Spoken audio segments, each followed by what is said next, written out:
જીવનની કહાની આપણી સમક્ષ આજે રજૂ કરું છું.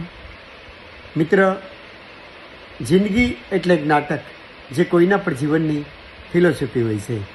જેમ જેમ દિવસો પસાર થયા તેમ તેમ મારામાં પરિવર્તન આવતું ગયું. એક પછી એક જિંદગીના પ્રકરણ પર દિવસોરૂપી પાના ઢંકાતા ગયા અને આજે હું આ કક્ષાએ આવી ગયો. મિત્ર, મારું કહેવાનું તાત્પર્ય એ છે કે આપણી ફિલોસોફી દરેકની સામે રજૂ ન કરવી, કારણ દરેક વ્યક્તિ દરેકના મનને સમજી શકતી નથી. પછી શા માટે આપણે ફિલોસોફી રજૂ કરવી? કહેવત છે ને કે કરતા ઝાડ કરોડિયો ભોંય પર ફસડાય, વણ તૂટેલી તાતણે ફરી ફરી ચડવા જાય. આ જિંદગીમાં નિષ્ફળતા કે સફળતાનું મહત્વ નથી, પરંતુ કંઈક કરવું તે વધારે મહત્વનું છે. જો તમે પાપા પગલી કરીને વણ અટક્યાને વણ થંભિયા ચાલુ રાખશો તો મંજિલ એક દિવસ તમારી સામે આવીને ઉપશે.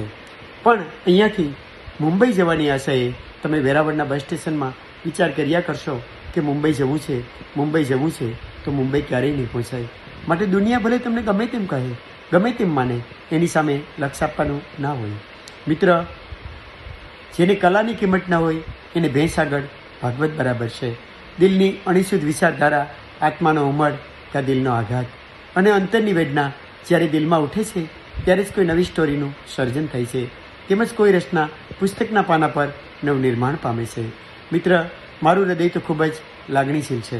હું કોઈ રખડતા ભટકતા પાગલોને જોઉં છું ત્યારે કેટલી વિચારોની પરંપરા મારા દિલો દિમાગમાં સાગરના મોજાની જેમ ઉમટે છે.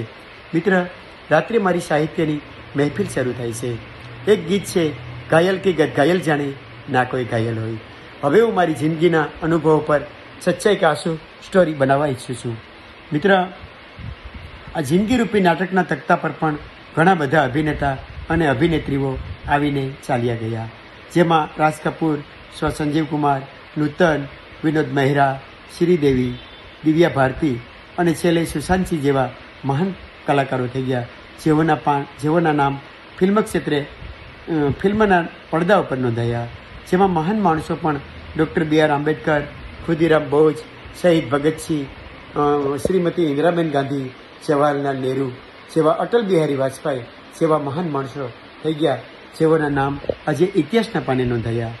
જેમાં ઘણા બધા કલાકારો પણ આવી ગયા. મિત્ર, મને કોઈ કૌટુંબિક દુઃખ નથી, કોઈ સામાજિક દુઃખ નથી કે કોઈ વિટંબણા નથી, છતાં પણ આ સપ્તરંગી દુનિયા પર ક્યારેક મૌન રહી અને આંસુ પડી જાય છે કે આ સપ્તરંગી દુનિયા એના રંગોને અવારનવાર બદલ્યા કરે છે. શું સમાજે યુવા પેઢી પાસેથી કોઈ વફાદારીની અપેક્ષા નહીં રાખી હોય? આ જૂથની દુનિયાને સહારે જીવતા સમગ્ર પાપીઓ જ્યારે જૂથની દુનિયામાં દોડી રહ્યા હોય ત્યારે કોઈ મારો હમ રાહી આ પાપની બદલતી દુનિયા સાથે દોટ મૂકે ત્યારે હું સ્તબ્ધ બની અને ઊભી જાઉં અને એક વિશ્વાસ સાથે મારી જાતને પૂછું કે તારે પણ એમાં ભળી જવું છે તો જા ભળી જા. મનસુખભાઈ મકવાણા, ભળી જા. તું પણ છે તો એક માણસ જ નહીં. હું જોતો રહ્યો, મને મારી પ્રમાણિકતાનો બદલો મળ્યો, એને પણ હું જોતો રહ્યો. છેલ્લે એક વિચાર આવ્યો કે હા, આ તો મતલબની દુનિયા છે જેને કોઈ બંધન નથી હોતું.